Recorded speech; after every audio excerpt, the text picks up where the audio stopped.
સાગર પટેલ નતા, કાજલ મહેરિયા નતા, તમને કહું કે ઘણા બધા નતા, એટલે ઘણા બધા સમાજો નતા. તમે કેમ ઠાકોર સમાજ ઉપર માથે લઈ લો છો? એવું ઠાકોર સમાજની એકલી વાત નથી કરતો.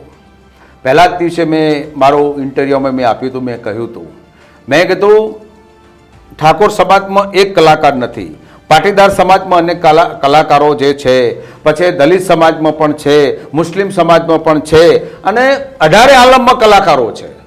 અને એ કલાકારોની પોતપોતાની કલા છે.